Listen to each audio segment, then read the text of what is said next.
neste Dia Mundial do Meio Ambiente. É um prazer estar aqui com todos, né, para esse evento comemorativo da União Brasileira da Advocacia Ambiental, em que o nosso ilustre presidente, Paulo de Bessa Antunes, uma das maiores referências do direito ambiental brasileiro, vai falar um pouquinho sobre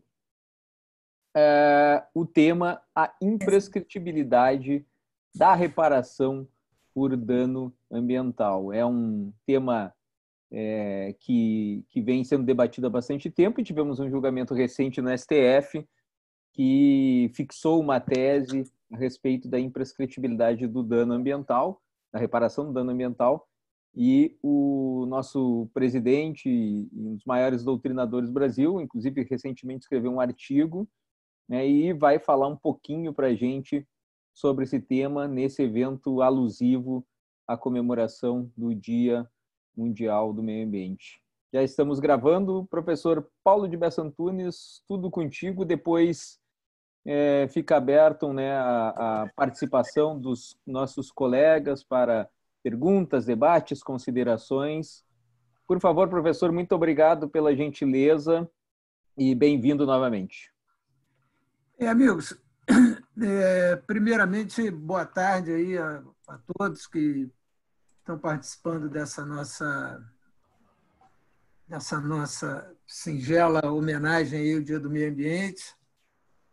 Infelizmente, o nosso amigo Edson Milaré teve aí uma dificuldade, não pôde comparecer, e eu vou tentar, aqui na medida do possível, substituí-lo e apresentar algumas reflexões sobre essa questão de prescrição, dano ambiental e como isso funciona. E também eu li em algum lugar, eu não me lembro, porque a gente recebe tanta notícia, tanta coisa, que num determinado debate que hoje aí, alguém que eu também não me lembro muito bem quem foi, teria dito que na área da advocacia ambiental se discute muito legislação ambiental e pouco direito ambiental.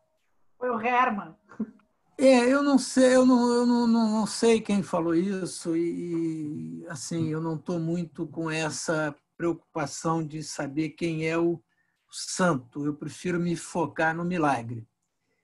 Mas o que me parece que é uma questão importante que a gente precisa ter em vista, e eu acho que essa questão do direito ambiental e da legislação ambiental e o problema da prescrição terá uma colocação sobre isso, né? Bom, o primeiro ponto nós todos sabemos, nós concordamos que aquilo que se chama direito é alguma coisa que vai além da mera norma posta, não é? O próprio Hans Kelsen, na sua famosa teoria pura do direito, ele reconhecia que, além da norma posta, havia uma norma suposta, que era a Grundnorm, né? A norma fundamental, que dava base para todo o ordenamento jurídico, e isso seria um dos elementos que comporiam o direito. Obviamente que o direito ele tem na sua composição as normas postas, né? Principalmente, pessoal, quem puder, desliga aí o microfone, porque senão atrapalha um pouquinho, às vezes a gente esquece. Obviamente que, além das normas postas, né, positivadas, nós temos a jurisprudência, que é uma composição do direito, nós temos também conjuntos de princípios que, no meu modo de ver, são normas jurídicas, há um certo consenso doutrinário com relação a isso, mas os princípios eles também não são aleatórios, eles não aparecem do nada, eles têm por origem práticas jurídicas consolidadas e tradições jurídicas, isso que compõe o princípio.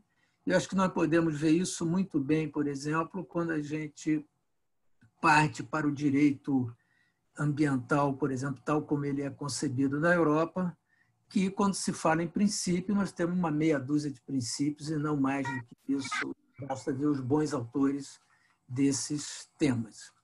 Bom, agora, certamente o que não é o direito e também não é legislação ambiental são elucubrações que saem da cabeça de A, B ou C, né? Então, isso é um problema, porque, principalmente numa matéria tão controversa quanto o meio ambiente, numa matéria que envolve tantos stakeholders diferentes, tantas visões de mundo diferentes, e numa sociedade que se pretenda plural, a regra de, vamos dizer assim, o mínimo denominador comum da convivência entre essas pessoas, né, e essas concepções diferentes, são regras jurídicas claras e de conhecimento de todos. Isso aqui consegue fazer com que essa sociedade viva com um mínimo de harmonia,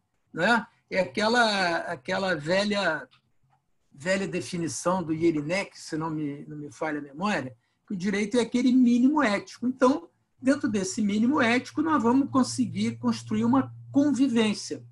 Isso é mais presente ainda no direito ambiental, né? Dentro do direito ambiental, isso é mais presente, porque o número de dificuldades, e lembro também o seguinte, quer dizer, a chamada ideia do Volksrecht, né, o direito do povo, o direito do povo, esse direito que sai da vontade do povo, ele é o direito da ditadura, né? As ditaduras foram construídas com base nesse direito popular. Então, nós precisamos, e até um autor que ninguém pode chamar de positivista, Schoenwald, que era um discípulo do Michel Foucault, que também ninguém pode chamar de direitista, nem de fascista, nem de nada disso. Eu quero dizer o seguinte: quanto mais complexa a sociedade vai sendo, quanto mais interesses diversos, mais nós temos que nos aferrar à norma posta, porque senão nós entramos num nível de aleatoriedade, um nível de incerteza do que está valendo, que nenhuma sociedade consegue sobreviver com isso. Então, feita essa introdução, eu acho que, na verdade, uma coisa é a legislação ambiental, e eu acho que é importante ultrapassar o nível da legislação ambiental, e nós precisamos discutir direito ambiental, e esse tema que nós vamos discutir é um tema de direito ambiental, e não é só um tema de direito ambiental, é um tema de compreensão do que é direito, do que é ordem jurídica democrática e do que é uma sociedade que se organiza por essas normas. Então, a gente precisa ver o seguinte: o tema é prescrição de meio ambiente, prescrição de dano ambiental. A sociedade primitiva, ela não conhecia a prescrição. O direito romano antigo, até antes da lei das 12 tábuas, ele não tinha a ideia de prescrição. Qual era a consequência prática da inexistência de prescrição no direito romano antigo, no velho direito romano? A consequência prática era que os devedores, né, os plebeus, os pobres de Roma, os escravos, eles eram submetidos às chamadas ações eternas, portanto, aquelas cobranças podiam ser feitas a qualquer momento, a qualquer época. Então, isto é um regime opressivo, isso é um regime de ditadura. Tanto que aquelas diversas revoltas que aconteceram em Roma, né, revoltas de plebeus, revoltas de escravos, etc., uma das consequências foi estabelecer um regime de prescrição. Mas o que é a prescrição? A prescrição é nada mais... Nós temos, na verdade, duas modalidades de prescrição, né? A prescrição aquisitiva e a extintiva. Mas a prescrição não é nada mais, nada menos do que o efeito do tempo no direito, né? E o tempo no direito, ele tem um efeito constitutivo e ele tem um efeito extintivo. Né? Nós podemos, um efeito do tempo do direito assim, muito claro. A gente pega um rapaz ou uma menina que hoje tem 17 anos, o aniversário é amanhã. Então, amanhã, no dia 7 de junho, a condição jurídica dessa pessoa mudou completamente. Isso é o quê? É o efeito do tempo. Né? Ele outorgou novos direitos. Mas a gente precisa entender que nós somos... o ser humano, ele é um animal simbólico. Como animal simbólico, nós estamos vivendo agora esse momento de pandemia. Acho que isso pode mostrar bem do que nós estamos tratando. Né? Uma das coisas que tem sido que tem chamado muita atenção na pandemia é o fato que muitas vezes as pessoas morrem e essas pessoas, ao morrerem, os familiares não participam de enterros, não participam de missas de sétimo dia, solenidade religiosa, e isso tem sido um motivo de muita dor para essas pessoas. Por quê? Porque quando a gente fala de uma missa de sétimo dia, um enterro, o que nós estamos falando, do ponto de vista simbólico, é que, ainda que se continue a gostar daquela pessoa, ter saudade e achar que aquela pessoa foi importante na nossa vida, o fato é que esta solenidade, o enterro, a missa de sétimo dia, ela serve, né, o luto, ele serve para dizer o seguinte: isto acabou. Isso agora está numa outra realidade que não é mais essa do mundo terreno. Então, isso vale para tudo. Isso vale para a nossa vida social e isto também vale para o direito. Por quê? Se a gente voltar lá nas origens do direito... Pessoal, vamos desligar aí o microfone, quem tiver microfone ligado. Se a gente voltar lá nas origens do direito, o que nós vamos ver? Né? Qual é uma coisa que fica muito clara para a gente? Um dos motivos que deram base à construção do direito é nada mais, nada menos do que um mínimo de previsibilidade sobre as coisas. Né? Na Grécia Antiga, antes da construção da filosofia, nós tínhamos aquilo que se chamava o mito. Né? Então, o que era o mito? O mito tudo estava submetido à vontade dos deuses, o mundo se organizava à vontade dos deuses, e os deuses gregos, eles eram, vamos dizer assim, muito semelhantes a nós. Então, eles tinham as mesmas virtudes, defeitos, raivas e bondades, etc. Então, era um mundo do aleatório, era um mundo do ninguém sabe o que vai ser amanhã. Os filósofos, eles começaram a ver que existia uma regularidade, né?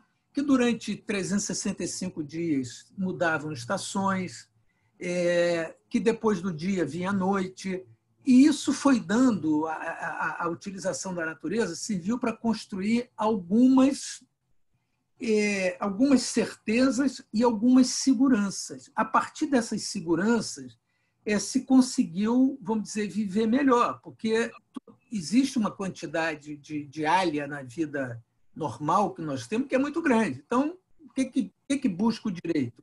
Diminuir essa alha a alguma coisa aceitável. Né? Então, colocado isso, nós temos que essa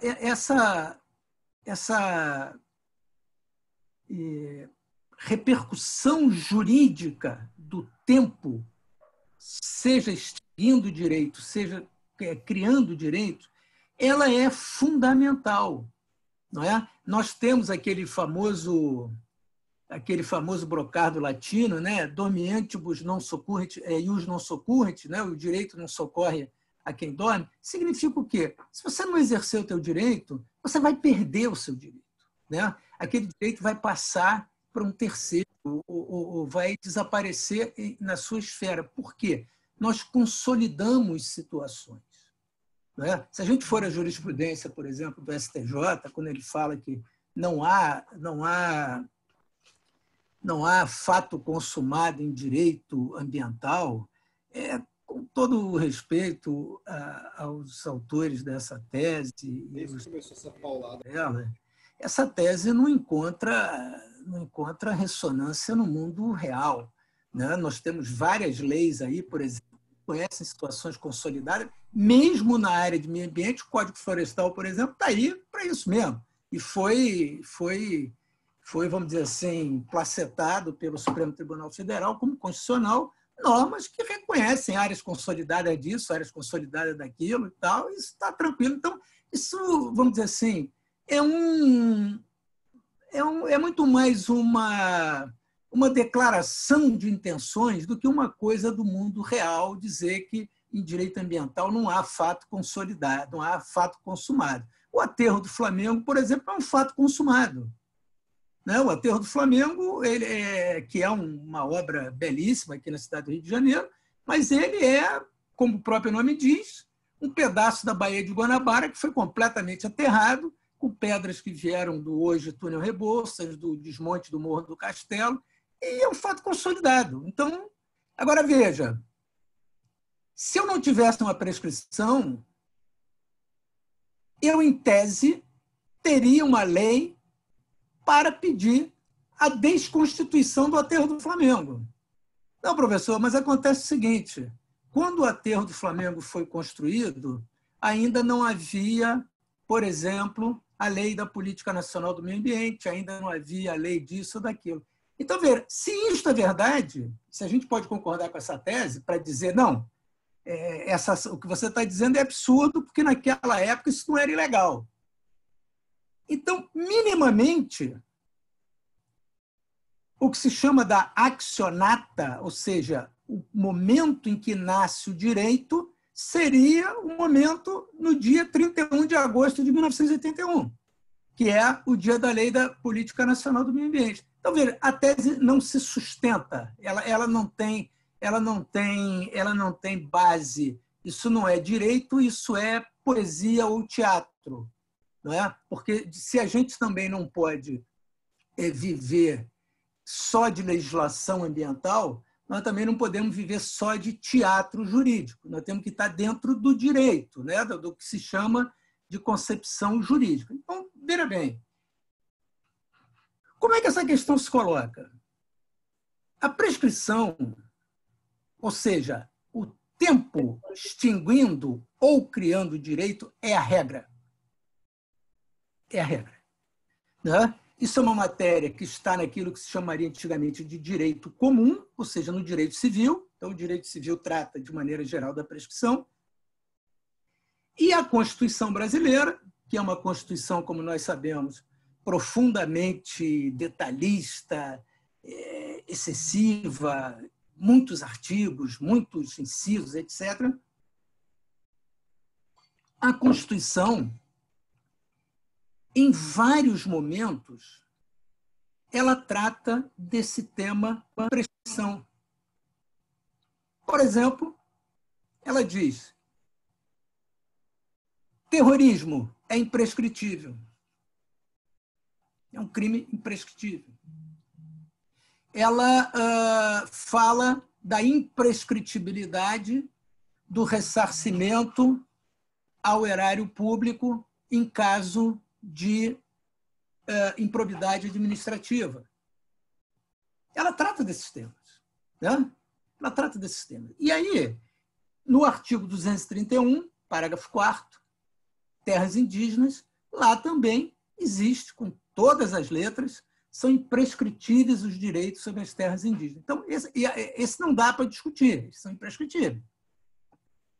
Ora, se a Constituição, em vários momentos, ela afirma quando há imprescritibilidade, porque a prescrição é a regra, e veja, eu não estou aqui advogando que o dano ambiental seja prescritível ou seja imprescritível. Isso, para mim, é indiferente. Essa questão, para mim, é irrelevante. O importante é, há uma norma jurídica no ordenamento jurídico brasileiro que ponha desta maneira.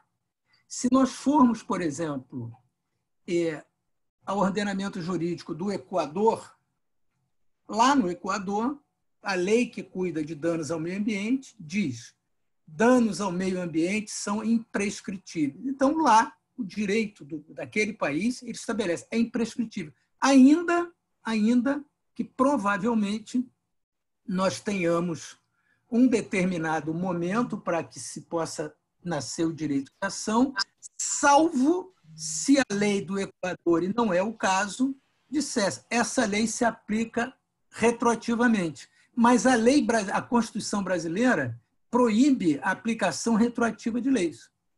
Não é? As leis geram efeitos futuros, elas não podem ser aplicadas para trás. Então, muito bem, o Equador trata de um regime jurídico de prescrição e diz: é imprescritível. Se nós formos para o Chile, a legislação do Chile, ela diz assim: prescreve em 5 anos os danos ao meio ambiente. Então, a legislação chilena é clara, ela especificou um prazo de prescrição. E nós temos um bloco intermediário, que é Brasil e Argentina, que a lei simplesmente é omissa com relação à prescrição. Então, a pergunta é: a omissão significa que a prescrição não existe? Essa é uma boa pergunta. O Ministério Público usa, né, esse entendimento, né? O Ministério Público usa esse entendimento. Pessoal, eu vou pedir uma gentileza, quem puder, desliga aí o microfone, para não, senão a gente às vezes faz um barulho demais. Então, veja, essa questão, existe aí uma questão que é o seguinte: a omissão é dizer que a prescrição não existe?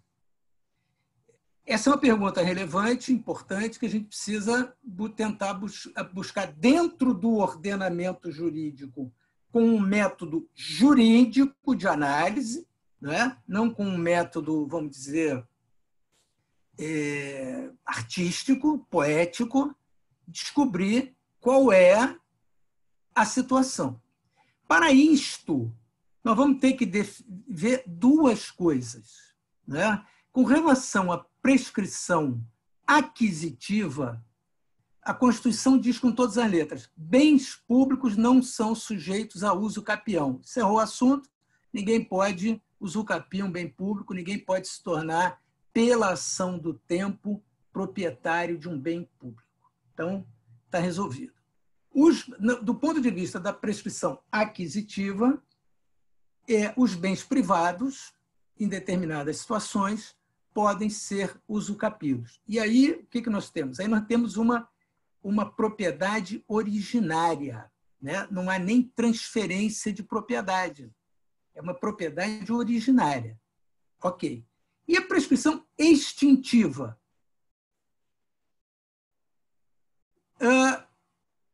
Prescrição extintiva do quê? Do direito? Não, do direito de ação. Portanto, se alguém move uma ação de um direito sujeito à prescrição, uma ação relativa a um direito sujeito à prescrição, nós estamos falando, então, de uma ação condenatória. As ações condenatórias, elas prescrevem. O que não prescreve? O que não prescreve são as ações declaratórias. Nesse momento atual que nós vivemos no Brasil, isso tem sido muito fácil de identificar por conta dessas constantes modificações de previdência social, né? Toda hora tem uma modificação na previdência social. Então, o que tem acontecido muito, né? Tem acontecido muito que várias pessoas, milhares de pessoas, propõem ações declaratórias, reclamações trabalhistas declaratórias, e ações declaratórias contra o INSS, nas quais a única coisa que se pede é um reconhecimento de vínculo de emprego. Não se pede condenação a nada, apenas um reconhecimento de vínculo de emprego. Essas ações não prescrevem. Eu mesmo tive que entrar com uma ação dessa aí, por uma questão dessa situação, entrei com uma ação 30 anos depois de uma situação e foi reconhecido aquele direito. Então, o que prescreve são ações condenatórias, né? Uma ação civil pública é tipicamente uma ação condenatória. A lei diz, é uma ação de reparação de danos, né? Se é reparação de danos, é para condenar alguém a alguma coisa. Condenar o quê? Reparar o dano. Aí temos um outro problema.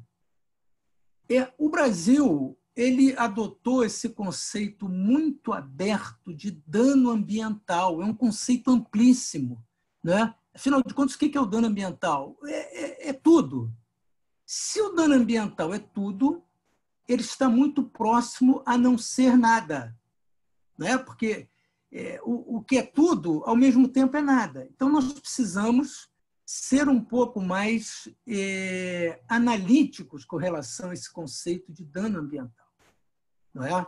E aí me parece que a gente precisa partir de uma concepção que são os danos próprios e os danos impróprios. Se a gente pegar, por exemplo, um caso como Brumadinho ou Mariana, que foram casos assim, bem grandes e que houve um monte de problema, a gente vai conseguir entender isso bem, né? Porque são casos assim, bem claros.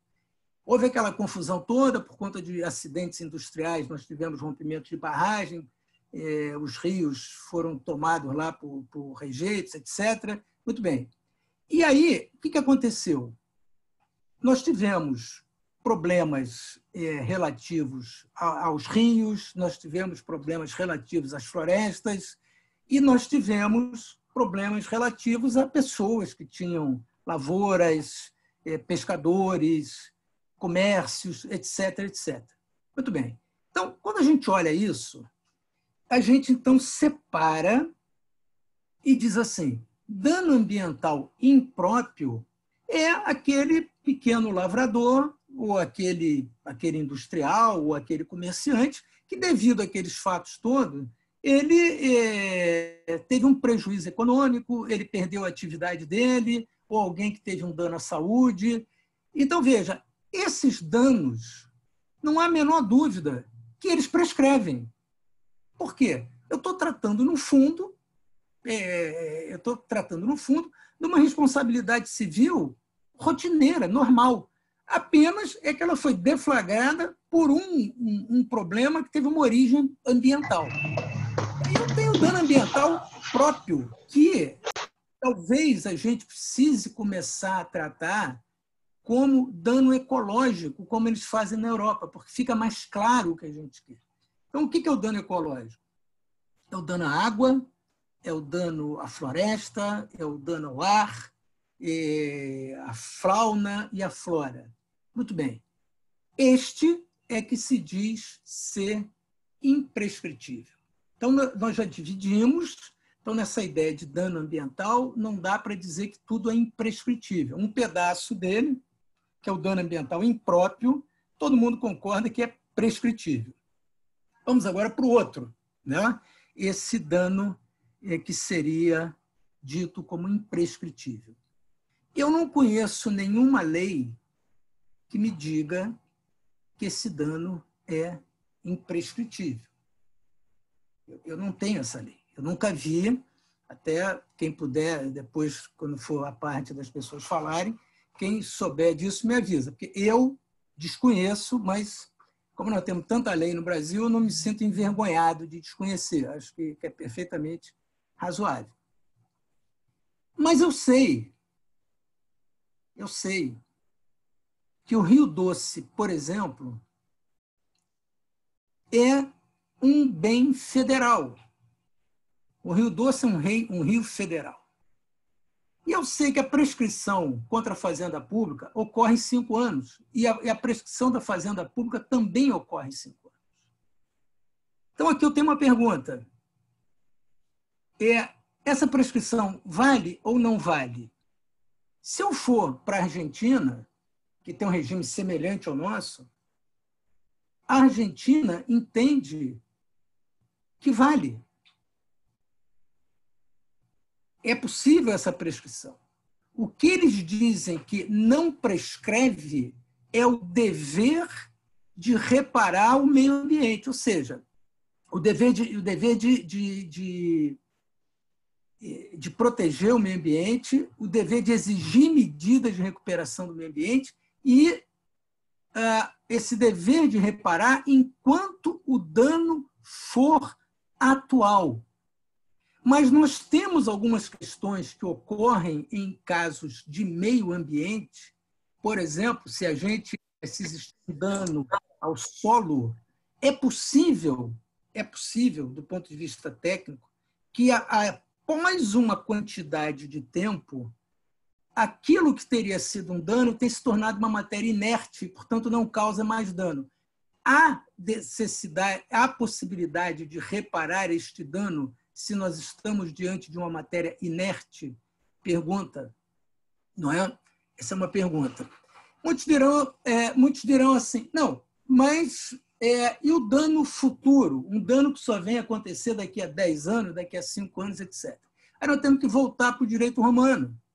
Não é? Nós temos que voltar para as bases do direito, porque esse é um problema. Né? Quando a gente, vamos dizer assim, está com direito moderno demais, a gente esquece que esse direito tem tradições, que ele tem estruturas e que precisam ser aplicadas. Por quê? Porque ele não pode ser aleatório. Ele não pode ser um ou dois cidadãos que acham que descobrem, que dizem o que é o direito da maneira que eles querem. Eu estou agora tentando preparar um artiguinho para o Gen Jurídico sobre esse assunto que saiu agora do Supremo, do problema de licença ambiental única, etc., etc. E o título do artigo vai ser Como uma Onda. Porque o que tem ali? A jurisprudência do Supremo Tribunal Federal nesse assunto, ela vai para lá e vem para cá, né, como uma onda no mar. Aí pergunta-se, uma jurisprudência que oscila como uma onda no mar, ela, independente da qualidade da decisão, ela é ruim, porque ela faz exatamente o contrário do que se espera da decisão jurídica. Segurança. Os dois casos que eu estou vendo, que é uma mudança assim, tipo um cavalo de pau na jurisprudência, não tem um ano de uma decisão depois da outra. A jurisprudência pode mudar? Pode e deve. A jurisprudência pode e deve mudar. Mas um ano, a menos que tenha acontecido uma situação completamente diferente, mudar uma jurisprudência de ponta cabeça em um ano é muito ruim para todo mundo. É muito ruim para todo mundo, não é? Então, veja, nesse caso, quando a gente está falando da prescrição, mas acontece que só vai acontecer o dano daqui a 15 anos. Ok. Quando é que nasce o direito de ação? O direito de ação nasce com o conhecimento do dano. O conhecimento da lesão é que abre o chamado princípio da accionata, né? O conhecimento da lesão é que abre o direito de ação. Então, se nós formos, por exemplo, ao nuclear, a prescrição são 20 anos, se não me engano, 10 e 20 anos. A Europa, que aqui no Brasil nós temos, assim, existe uma coisa que eu recomendo fortemente que todos façam, a internet facilita muita coisa hoje em dia, né? A gente tem que procurar saber como é que as coisas são em outros lugares, né? Vamos procurar saber. Então, se a gente for olhar na Europa, em termos ambientais, o regime de prescrição existe. As leis europeias, as diretivas europeias sobre recuperação de danos ambientais tratam de prescrição. Em Portugal, por exemplo, são 30 anos. A prescrição pode ser longa, o problema não é esse, é que precisa ter uma prescrição. Não é? No nosso caso concreto, a situação ainda é pior. Por quê? Porque o tal do acordo do Supremo, que ainda nós não vimos vamos dizer, o texto, né? A decisão do Supremo, foi sobre um problema em terras indígenas.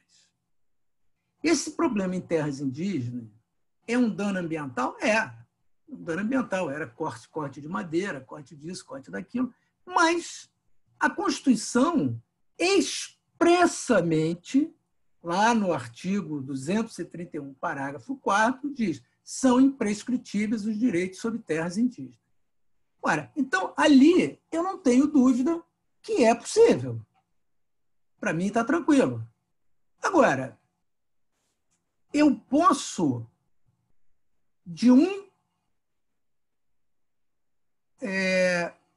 tópico especial da Constituição brasileira, tirar uma extrapolação para um outro tópico especial, sem que uma lei previamente diga isto, honestamente, eu tenho profundas dúvidas.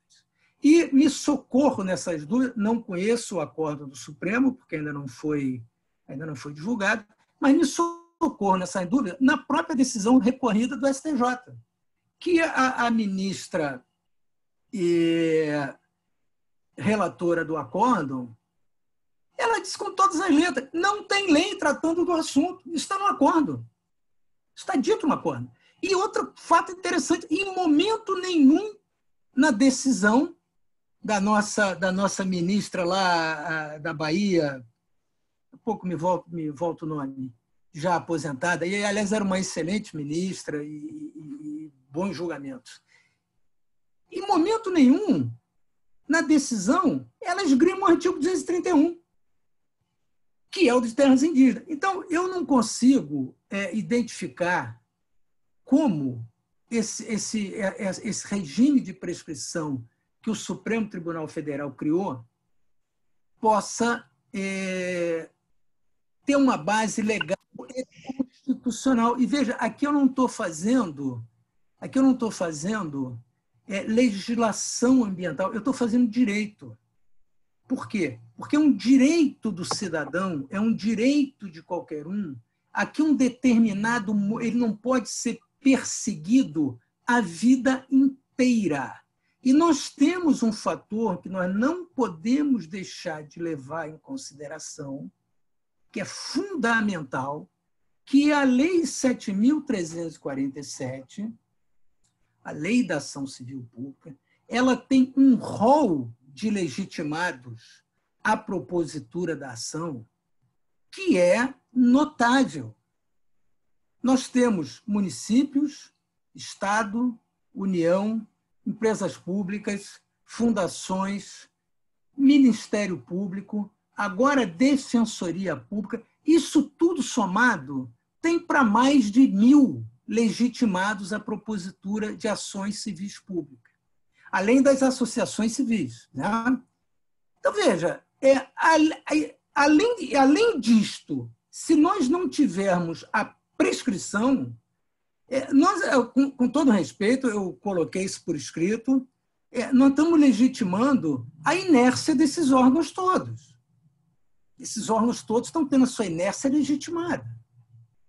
Né? Principalmente em questões de meio ambiente, que há um grupo tão grande, né, de grassroots acompanhando isso tudo, que dificilmente nós vamos ficar nessa situação de não ter uma ação, uma coisa qualquer, discutindo esse assunto. Então, do meu ponto de vista, eu acho que a decisão do Supremo ela é importante na medida que ela coloca uma discussão, né? Mas ela é um recurso repetitivo e, portanto, ela tem muita dificuldade para ser mudada. Mas eu chamo a atenção, porque, na verdade, o que está acontecendo? O direito brasileiro hoje está ficando uma coisa meio entre o direito americano e o direito tradicional. Então, eu chamo a atenção que, ainda que a gente tenha ali um recurso repetitivo, do meu ponto de vista, esse recurso repetitivo ele não impede que outras questões cheguem ao Supremo sobre esse tema. Por quê? Aí nós temos que ver qual é o precedente, né? Qual é o caso que foi julgado, porque nós temos que sair dessa coisa que há aqui no Brasil, de achar que jurisprudência é ementa de acordo. A jurisprudência é o caso, não é ementa de acordo. O precedente é é o caso, não meramente aquele resumo da decisão. Então, nós precisamos ver que o que foi discutido ali é matéria de terras indígenas e não outros elementos, né?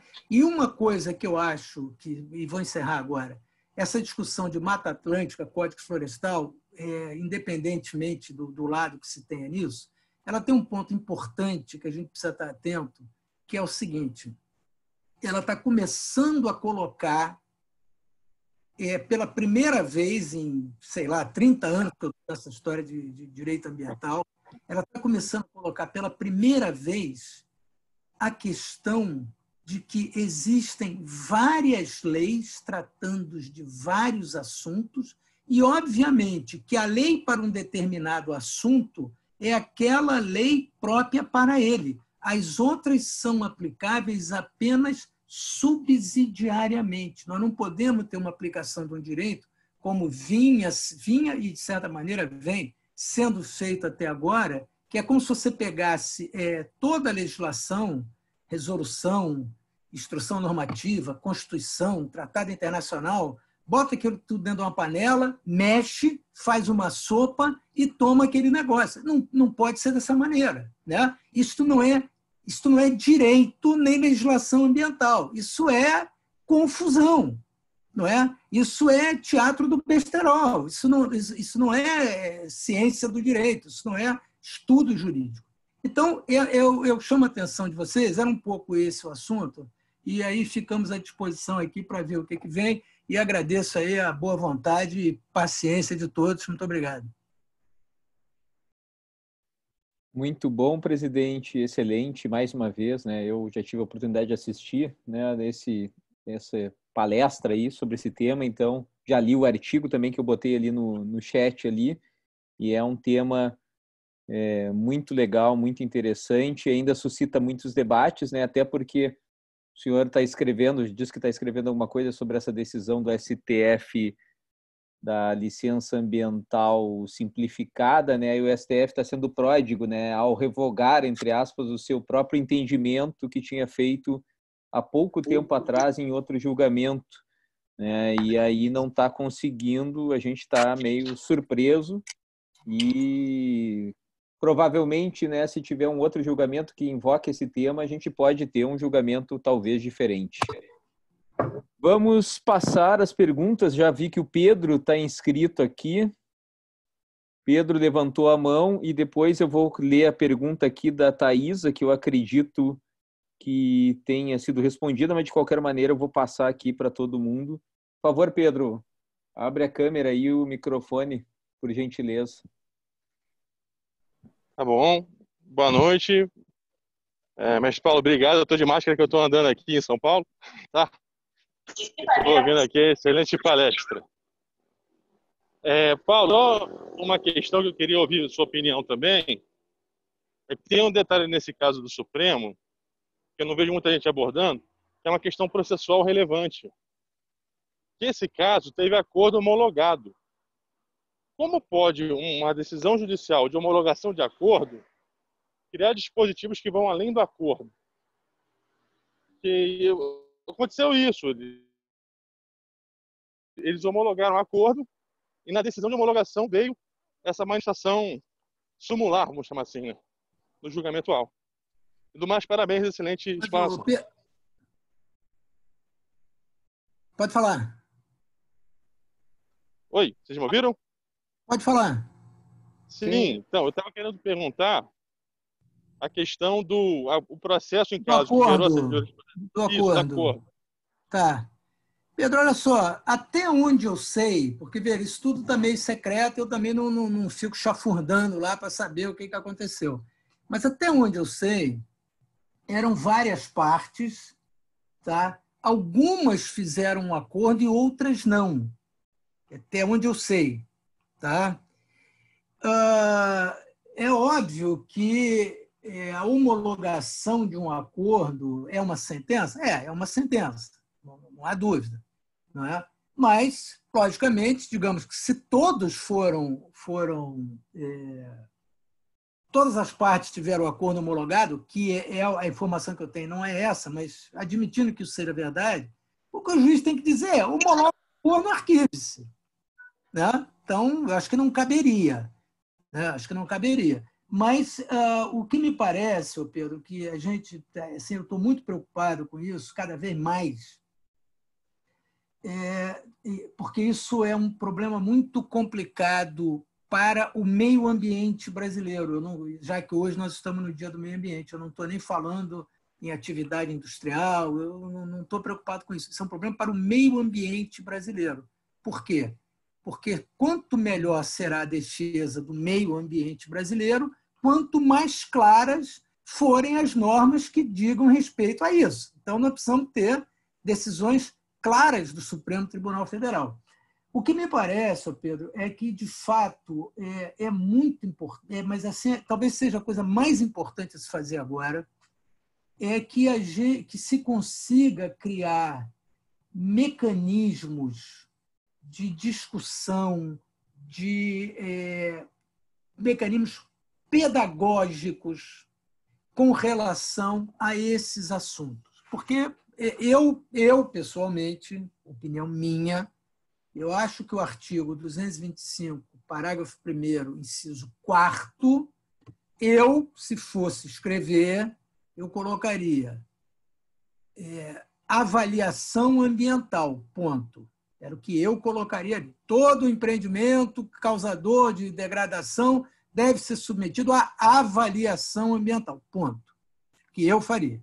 Mas a Constituição fala em estudo prévio de impacto ambiental. O que acontece?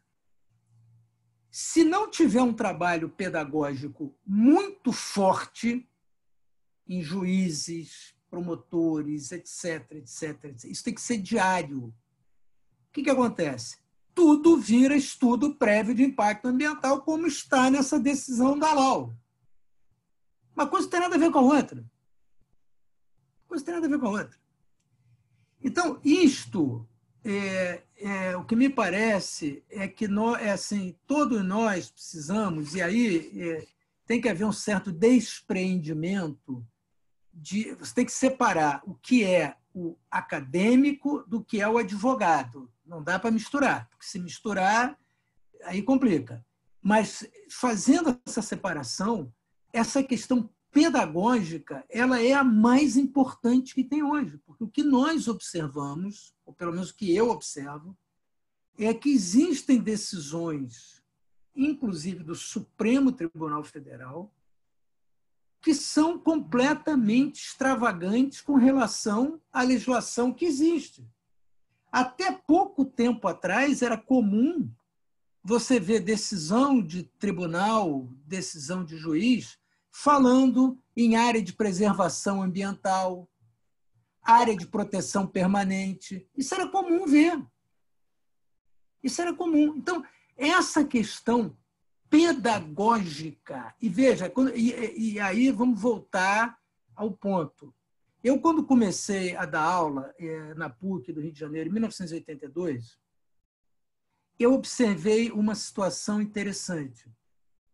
Havia um grupo de professores, e aqueles professores que tinham menos familiaridade com a prática do direito, eles corriam para introdução ao direito, direito constitucional, etc. Né? O que eu aprendi, o que aquilo me ensinou? Eu sempre tive atividade prática como profissional do direito atuante. O que isso me ensinou? O direito é como a medicina. É a mesma coisa da medicina. Nas faculdades de direito americanas, por exemplo, o único professor de direito que pode não ter atividade prática ou nunca ter tido é o de história do direito. Os outros todos têm que ter tido, mesmo de filosofia do direito, tudo. O que isso me ensinou? Eu, quando tenho um problema de coração, eu posso ir a um professor da faculdade de medicina, um grande cirurgião, mas ele tem que ter feito cirurgia. Se aquele professor da faculdade de medicina é um teórico, ele nunca viu um doente na vida, eu vou fugir dele. nós estamos com uma situação assemelhada. Ou seja, tem muita gente produzindo coisa escrita sobre direito que não tem vivência nenhuma do mundo real do direito, da aplicação prática do direito. Né? E o grau da força da prática dentro do direito é muito grande. Não podemos ser praxistas. Não podemos nos reduzir só àquela prática burra. O prazo é 15 dias, o prazo é 10 dias. Mas o mundo da poesia não é o mundo do direito. E nós precisamos botar esse direito com o pé no chão. Por quê? Porque a ideia básica, como eu falei aqui no começo, o direito é para resolver problemas. Se ele próprio se transforma no principal problema, amigo, aí alguma coisa está errada. Tá certo? Passo a palavra para a Margarete, depois eu leio a pergunta da Thaís aqui na sequência. Bom, boa tarde, meu querido Paulo. Esse dia mundial do meio ambiente, um dia tão importante, a gente com um assunto tão relevante aqui na UBA, né? E esse assunto, esse julgamento, ele foi a primeira vez que se julgou no âmbito do Supremo também, a repercussão geral, porque quando ainda que homologue o acordo, ainda que as partes desistam, como eles afetaram para a repercussão geral, eles podem julgar a tese. E eu vejo com muito prejuízo, e isso é uma tendência do direito, esses julgamentos virtuais, porque eles votam e a gente não sabe como, a gente não presencia, não tem... foi um julgamento muito esquisito, a gente ainda não teve acesso a esse voto, né? Quero crer que, embora lá na ementa, né, esteja a imprescritibilidade para o dano ambiental, que de alguma forma, pelos precedentes citados, de alguma maneira, ou pelo teor do acórdão, se restringe a questão indígena, que aí faz algum sentido para mim. Pelo menos na minha avaliação, essa questão de se restringir a questão indígena, né? E aí, parafrasando aí diretamente o ministro Herman, né, com todo respeito a ele, quando ele fala assim, que tem os estudiosos do direito, né, os advogados ambientais, eu vejo muitos magistrados e muitos até ministros, né, que não conhecem a realidade jurídica ambiental, não se deparam, não se debruçam como deveriam na legislação, porque a gente tem muita legislação na área ambiental, né? A gente tem várias políticas públicas e suas subnormas e regulamentos que eles não conhecem, aí eles vão para os princípios de forma aberta e puxa daqui, puxa de lá, e tudo que eles são os amigos do meio ambiente, fica fácil julgar por o princípio, né? Mas julgar de forma técnica, correta, debruçada, consentânea com a lei, às vezes fica muito difícil para eles fazerem e, às vezes, eles não fazem o dever de casa como deveriam, né? Então, essa questão, eu acho que quando é julgamento de repercussão geral, que vai ser fixada a tese, eu vejo com preocupação, embora eu tenha ciência da pandemia e que isso é uma tendência, esses julgamentos virtuais onde a gente não acompanha esses votos. Eles podiam ser feitos, pelo menos, de forma pública, porque eles abrem o julgamento numa data e eles vão votando ao longo de certas datas, a gente não tem acesso a esses votos, eles não gravam nenhum vídeo, nada, a gente não vê troca de debates e a gente fica aguardando aquilo ali como se fosse quase uma loteria, né? Eu não sei o que tu pensa sobre isso, Paulo, mas será que existe alguma possibilidade de ter alguma lucidez nesse julgamento, onde, de alguma forma do precedente, a gente vislumbre a sua aplicabilidade para a questão indígena e não essa repercussão geral para que todo e qualquer dano ao meio ambiente, né? E ainda não tem nenhuma dissociação lá se é meio ambiente natural, se é meio ambiente... Margarete, eu acho muito difícil essa coisa de fixar a tese. Porque, veja, o problema todo, na minha maneira de ver, o problema todo é que o Brasil não pode querer inventar a roda. isso é inventar a roda. Porque quando você tem os precedentes no direito anglo-saxônico ou no próprio direito americano, o precedente é um caso. Então, você tem um caso, naquele caso, lá foi decidido que o sujeito, para ser preso, ele tem que ser advertido dos direitos dele, etc., etc., lá, emenda Miranda, ok. Advertência Miranda. A tese, não há prescrição no dano ambiental. Isso quer dizer o quê? Isso não quer dizer nada. Isso não quer dizer nada. Qual é o caso? Qual é a situação concreta? O que aconteceu? Como é que eu aplico aquela lei? Então, na verdade, e o momento hoje é muito delicado, porque o que acontece? Há uma série de ataques ao Supremo Tribunal Federal, que são ataques que devem ser repelidos com muita veemência, e eu me filio a essa lei. Há uma série de coisas que são inaceitáveis, mas, por outro lado, o Supremo Tribunal Federal ele tem decidido determinadas questões que são inacreditáveis. E o que é pior, ele decide hoje e amanhã ele desdecide. Então, ele podia até decidir um absurdo, mas ele vai ficar naquele absurdo. Então, você sabe qual é o direito aplicado. Não é? Nós não temos. Então, e veja, esse recurso repetitivo, é 500 e não sei quanto, ou 900 e não sei quanto. Gente, então não é possível, porque isso tem que ser poucos casos também. Porque são situações excepcionais que ele vai definir uma orientação do tribunal. Se já está no número 900, acho que é 999. Esse era 999, o que demonstra que é muito, né? Se está em 999, isso não faz o menor sentido. Então, percebe? O que acontece? O Supremo Tribunal Federal ele tem que perceber quais são as questões importantes. E esta questão, para quem está nessa área de meio ambiente, é importantíssima.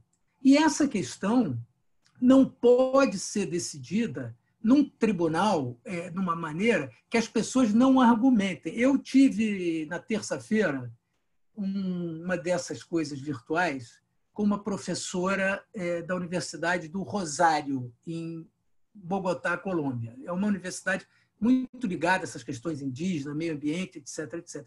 A Suprema Corte da Colômbia julgou inconstitucional a audiência pública virtual em questões ambientais indígenas. Diz, espera mais 3 meses, 4 meses, quanto for, para fazer a audiência pública. Por quê? Porque esses mecanismos, por melhores que eles sejam, quando você está tratando de direitos muito fundamentais, você não pode deixar diminuir a capacidade de participação. Então, a Corte lá decidiu isso. Aqui nós estamos decidindo questões desta monta no virtual. Esse caso está há mais de 10 anos rodando. Espera mais 6 meses. Espera mais 6 meses. Qual é o problema? Já está mais de 10 anos lá dentro do tribunal? É isso, eu acho, assim, eu vejo desse lado, concordo. Muito bem. E acho que também, aproveitando o gancho, né, acho que acho que a sociedade não ficou atenta a esse julgamento, né?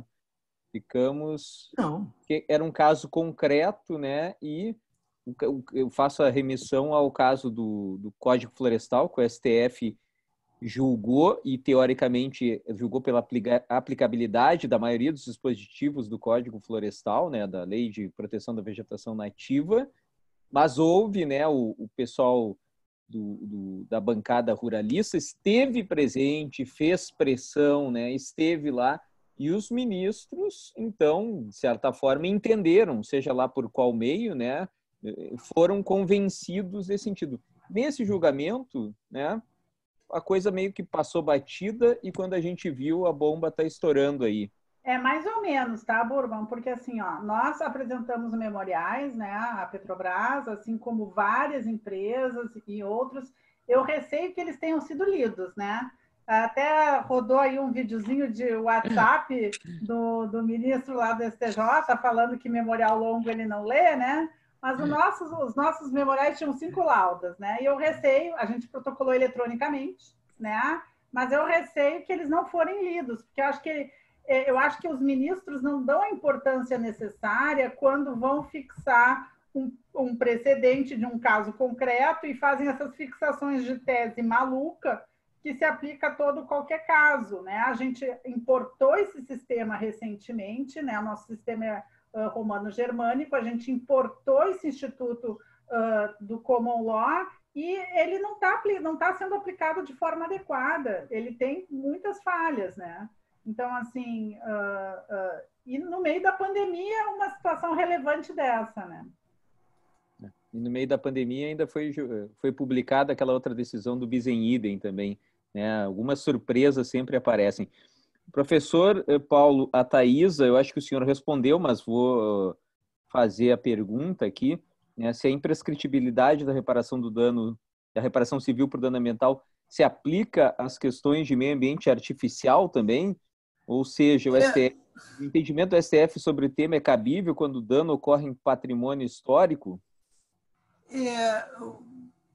Thaisa, veja, era aquilo que eu estava falando. Se a gente não começar a refinar esses conceitos, nós vamos entrar numa maluquice. Porque, veja só, se eu pegar o patrimônio histórico material, então, lá em homenagem aqui ao nosso Burma, lá o gasômetro foi tombado. Muito bem, está tombado o gasômetro e tal. Mas aquele gasômetro ele é um bem material, ele é uma coisa, ele tem um proprietário. A menos que o dano seja continuado, e aí o prazo prescricional se repete sempre, ele se reabre sempre, ele precisa ter um momento que ele pare. E veja, para mim não tem problema nenhum, a prescrição pode ser de 100 anos, não tem problema com relação a isso. A questão é que eu preciso ter um prazo para isto. Até porque é ilusório achar que não existe um prazo. Qual é a discussão que está havendo hoje, por exemplo, se a gente for para a questão que vai entrar também agora no Supremo, a questão de terra indígena, marco temporal, etc., etc. A decisão do Raposa Serra do Sol diz assim, não, terra indígena é só a partir de 1988. Não é o que a Constituição fala.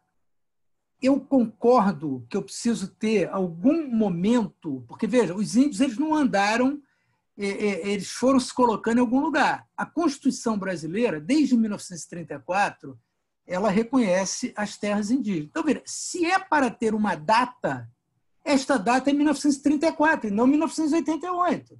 Porque já em 1934 isso havia. Aí dirão, não, porque a Constituição não repristinou. Isso é uma bobagem. Isso é uma bobagem. Porque o que acontece? Muitos índios foram expulsos a pontapé das suas terras. Então, eu não posso também esquecer isso. Se o cara não tinha dinheiro e depois ele era tutelado, estava sob a tutela do Estado, ele não tinha capacidade ativa, ele era incapaz, então ele não podia defender os direitos dele. Então, essa é uma questão. Agora, na questão, quando a gente começa meio ambiente cultural, meio ambiente do trabalho, meio ambiente disso, meio ambiente daquilo, etc. O que acontece? Nós perdemos a capacidade operacional do direito. O direito precisa ser operacional. E o que a gente precisa aprender também é que, muitas vezes, eu tutelo o meio ambiente bem fortemente com normas que não são de direito ambiental. Por exemplo, direito de vizinhança. O direito de vizinhança pode ajudar a tutelar o meio ambiente, né? O direito tributário pode ajudar a tutelar o meio ambiente. Então, nós precisamos entender isso.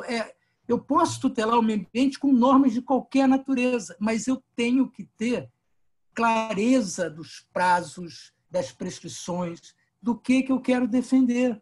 Eu acho que essa empolgação em relação ao direito ambiental, nós temos agora que dar um passinho um pouco para trás e colocá-lo no tamanho que ele de fato tem. Não dá para tudo ser direito ambiental. É essa a minha posição. Esse é um assunto extremamente importante, né, da definição do alcance do direito ambiental. Eu também penso assim, que no primeiro momento a gente jogou, né, o alcance do direito ambiental para aquelas, né, o ambiental natural, artificial, cultural e da saúde, né, e talvez isso aí tenha o lado bom, mas talvez tenha sido um exagero. A gente tem que talvez pensar nisso. Concordo plenamente com o professor Bessa.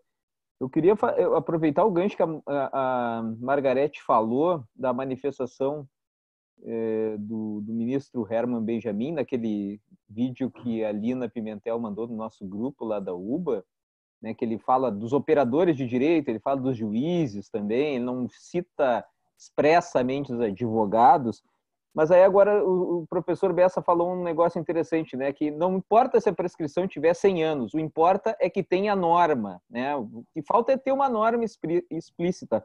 Não seria isso, de certa forma, o que ele quer, de alguma forma, estar dizendo, né? Porque nesse caso não temos norma, então não tem legislação ambiental, que é o que ele está dizendo, que os operadores estão interpretando legislação ambiental. E ele quer dizer que a jurisprudência vai criar o direito ambiental, não seria digamos assim, um entendimento, né? Não existe legislação ambiental, vamos criar essa norma, o direito ambiental pela jurisprudência, porque essa decisão de imprescritibilidade, ela não se sustenta em norma expressa nenhuma, né, professor? O senhor, inclusive, cita isso aí no artigo e lá no acordo da ministra Eliana Calmon. Eliana Calmon, exato.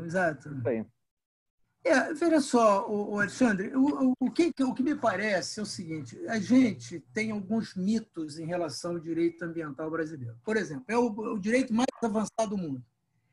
Nós já estamos vendo que isso não é bem verdade. Por exemplo, nesta questão concreta, nós precisamos de uma norma. Como é que eles fazem na Argentina? Na Argentina, eles aplicam o Código Civil. Então, aplicam o Código Civil a partir lá de determinados critérios. O Chile tem uma norma. Então, o que a gente precisa fazer também, eu acho que isso é importante, a gente precisa identificar esses pontos de buraco do direito brasileiro e ser ativo no sentido de encaminhar projetos de lei, organizar essas leis. Eu sempre fui muito contra um código ambiental. Sempre fui contra. Mas mudei de ideia. Eu acho que nós poderíamos ter um código do ambiente, tá certo? E acho até que a UBA poderia montar um grupinho e tentar chamar pessoas de outros lugares que se interessem, tentar montar um código do ambiente com essas questões. Por exemplo, como é que se executa uma ação civil pública? Ninguém sabe. Nós não temos normas claras de execução de ação civil pública, dessas ações, porque nós precisamos de um código de processo coletivo que nós não temos. Então, um código de ambiente, se a gente conseguisse fazer um código do ambiente, que a gente tivesse uma definição dessas questões como prescrição, na questão de inversão do ônus da prova, como é que isso funciona, como é que isso não funciona, porque não tem sentido eu achar que uma questão ambiental tem a ver com uma questão de consumidor. Isso não tem nada a ver uma coisa com a outra. Situações completamente distintas. E nós acabamos que a gente foi comprando essas bobagens e agora está na hora de começar a refazer isto. Então, é importante, por exemplo, nós já vimos, precisa ter uma prescrição, que seja 30 anos, está ótimo, não tem problema nenhum, mas eu tenho que ter uma regra, dizendo a partir de quando aquilo nasce, como é que isso vai ser feito, como é no mundo inteiro, como é, por exemplo, na Europa. Ninguém pode dizer que a Europa seja contra o meio ambiente, né? Então, eu acho isso, talvez essa fosse uma tarefa interessante, montar um código ambiental que organizasse essa confusão toda e a gente pudesse, então, ter uma diretriz para a aplicação das leis. Muito bom, professor Paulo. Mais alguém inscrito para fazer algum questionamento, algum comentário, alguma pergunta, por favor? Bem, senhoras e senhores, não tendo mais inscrições, né?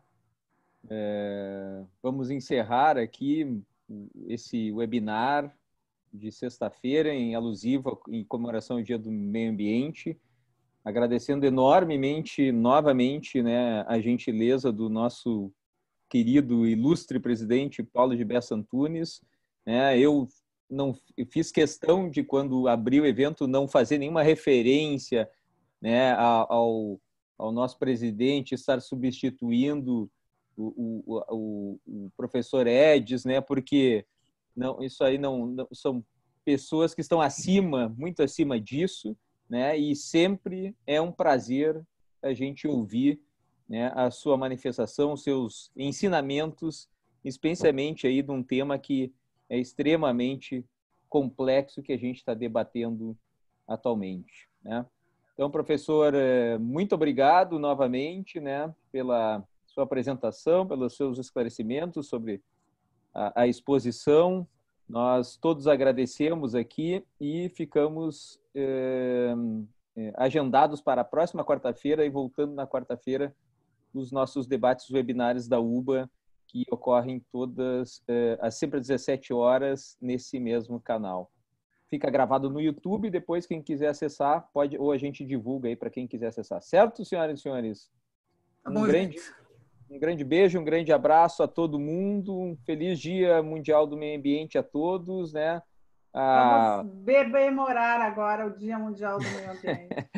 Tá bom, gente. Obrigado aí pela atenção, e é bom, e vamos criar essa tradição aí de sempre que for esse Dia do Meio Ambiente fazer uma coisa e tal, porque é importante que a associação ela vá assim deixando bem marcado esse posicionamento dela, e sempre um posicionamento de colaborar para que as coisas melhorem e não piorem, tá?